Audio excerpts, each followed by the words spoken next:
Hello everybody, welcome back to my channel. Today I want to recommend some young adult books to you.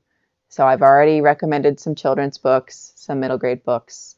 Today we're moving up in age to our YA category.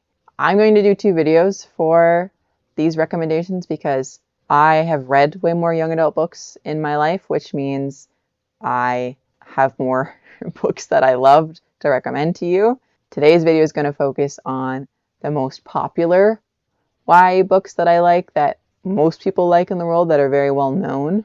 And I'm going to do similarly as I have done in the first 2 videos I did, where I will try to tell you just enough about each book that will intrigue you without hopefully spoiling them. I will try to summarize each book in 1 to 2 sentences, share a little bit why I liked it, share one of my favorite quotes, and tell you a few key takeaways that I got from each book that I enjoyed. The first book is The Hunger Games by Suzanne Collins. I also very much liked Catching Fire as well. In The Hunger Games, we focus on 2 kids from District 12. So in this world, there are 12 districts and a capital.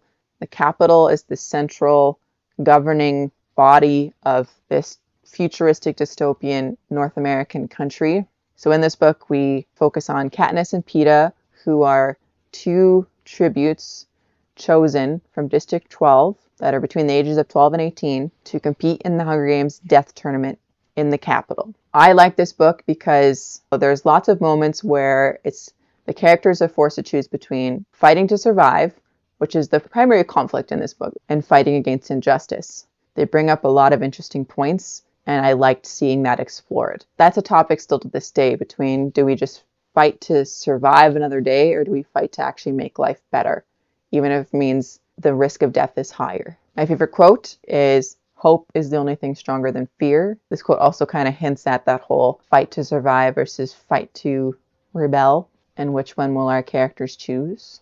So if you like a book about survival, social inequality, violence as a method of control, and rebellion against oppression, this is the book for you. Second book I want to talk about is Clockwork Angel by Cassandra Clare.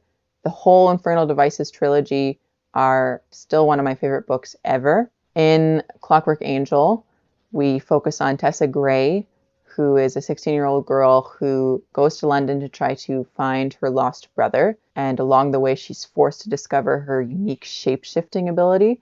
Nobody else has this ability but her. And she meets the members of the Shadowhunter Institute, who are people who have been blessed certain abilities by angels in order to fight against demons. And the main conflict of this book is the Shadowhunters with Tessa Gray have to fight against the Pandemonium Club, who are a group of vampires, warlocks, humans, demons, and also clockwork creatures, which is where our title comes into play. I like this book because a lot of people, whenever they hear Clockwork Angel or Infernal Devices, the main thing people always talk about is the love triangle, and the love triangle being done right. One of the rare books or movies ever to do a love triangle most accurately. And I would agree. That's my favorite part about this book. The scenes of tension, relational tension between Tessa and love interest number 1 and love interest number 2 are very high, very emotional, but also the scenes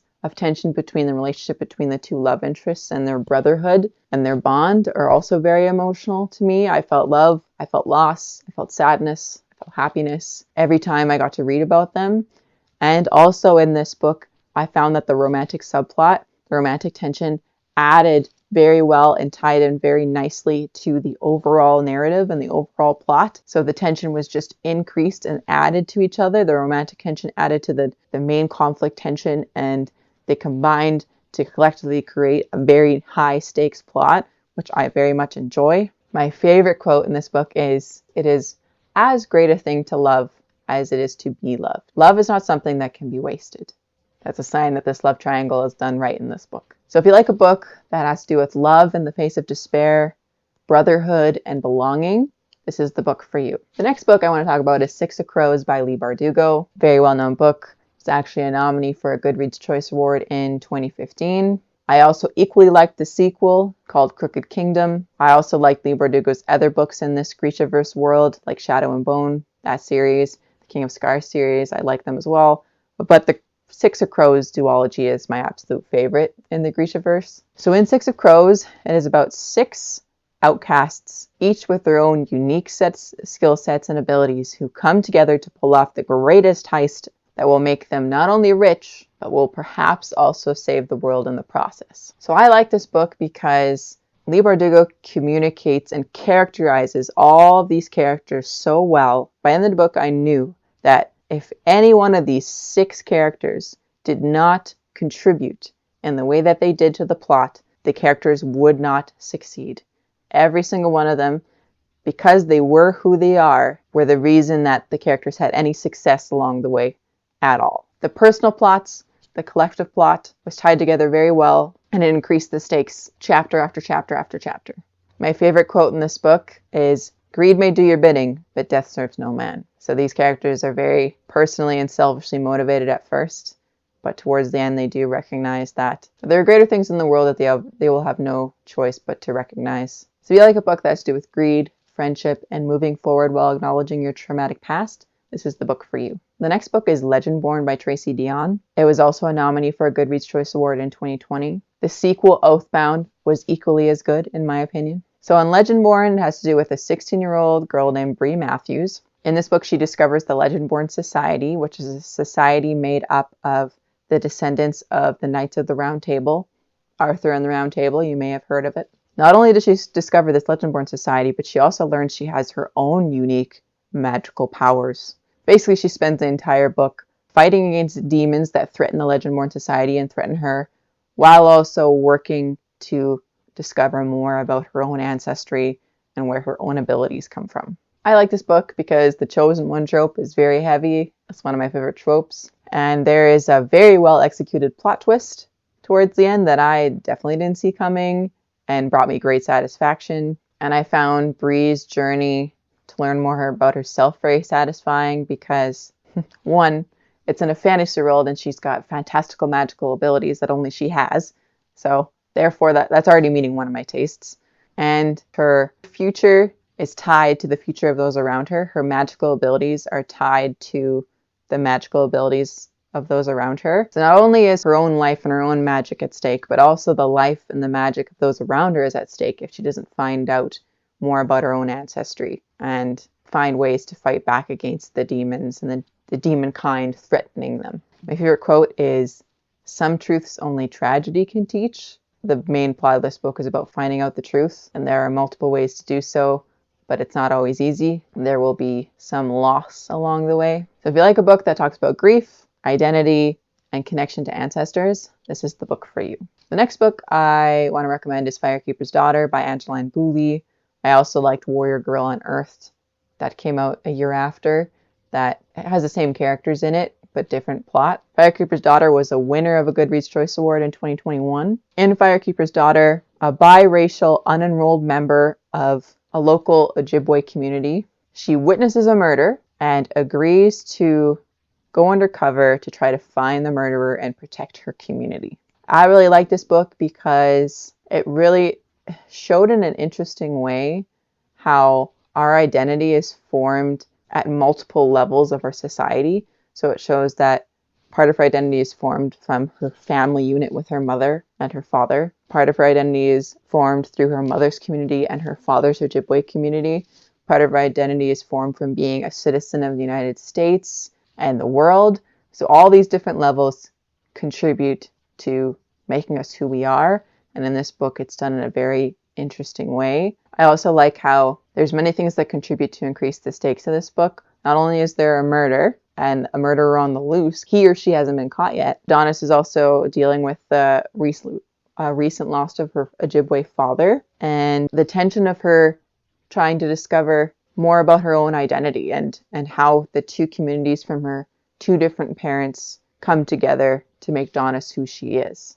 And we know I like a high stakes plot. My favorite quote in this book is, "It wasn't just generational trauma that got stored in our blood and passed along, but our resilience and language too," which I really connected with because we always focus on the negatives that we can pass down generation after generation, but there's also strengths and resilience and positive ways of living that get passed down as well.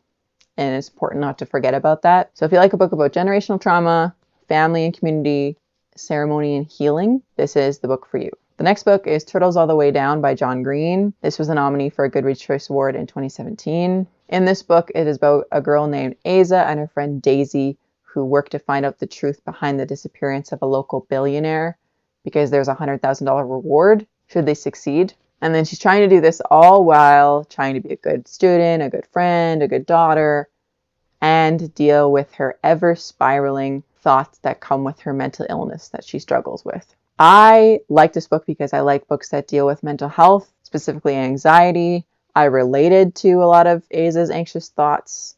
I also related to the exhaustion she would feel from having to try to control, feeling like she has to control these thoughts every second of every minute of every day. My favorite quote of this book actually is, "Thoughts are only thoughts. They are not you. You belong to yourself when your thoughts don't." And that was a message I definitely needed to hear as someone who struggles with anxiety. The importance of understanding that your job is not to control your thoughts. It's just to separate yourself from your thoughts, to recognize that they are not you, that they are there, and that they will leave.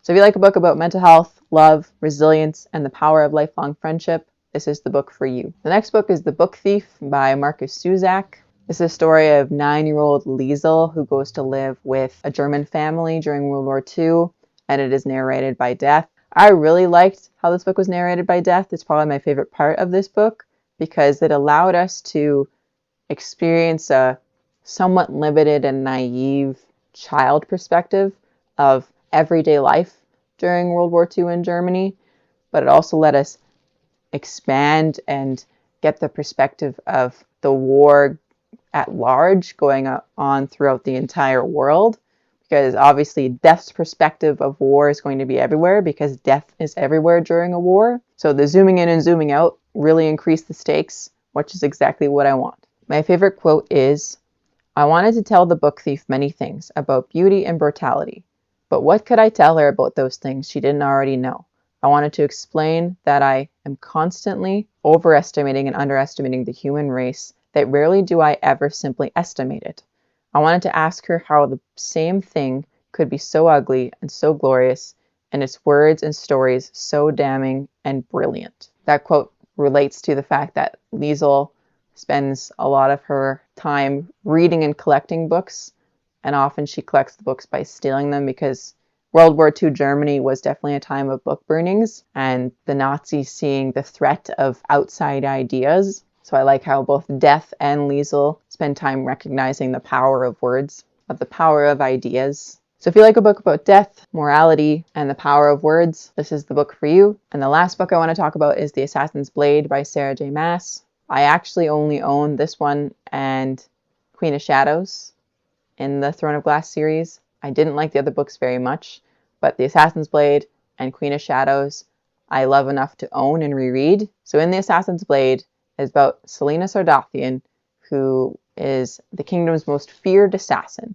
So we're learning about her existence within her Assassin's Guild that she was raised in, with her Assassin's Guild leader mentor Arobin Hamel. In this book, we see Selena Sardathian going on more and more adventures, starting to question what she's been told in her Assassin's Guild and by Arobin, and starts slowly rebelling against them, working against them. And she is forced to face unimaginable punishment from the Assassin's Guild as a result of the choices she's made. I really like this book because the portrayal of the relationship between Selena and Arobin, mentor-mentee, father figure, daughter figure, was very interesting to me because the relationship was never fully defined, which made it so interactions could be seen as caring or creepy, depending on what the scene entailed, because, again, the relationship was not defined. So I was always questioning it and wondering about it, and it kept me thinking and it kept me reading. I also like how Selena Sardathian is pretty self-actualized female protagonist. Not perfect because she's 16, she's still learning about herself, but it's really clear that she has a lot of power. She has a lot of her own personal goals and the will and the drive to work at achieving them. My favorite quote is, life isn't easy no matter where you are. You'll make choices you think are right and then suffer for them. So again, Selena makes a lot of choices to try to match her own values and achieve her own goals. And we know that obviously there's consequences to every choice you ever make. And that is in this book in leaps and bounds. So if you like a book about betrayal, love, and loyalty, this is the book for you. And that is everything. That is all the YA popular books I wanted to recommend to you. Some of you might watch this video having read all these books because, again, they are talked about a lot and won't get any TBR suggestions from me, but hopefully you'll have enjoyed the video just because you got to hear my thoughts. And for those of you that have not read some of these books, hopefully by me sharing what I have shared, you will add a couple books to your TBR or all of them. The question I want to leave you with is, are there any books on this list that you actually have not read? Normally I ask you, what books have you read? But because these are all very well known and been around for a few years, my question is, are there any you actually haven't read that you are going to be adding to your TBR? And with that, I will leave you all, and I will see you in my next video.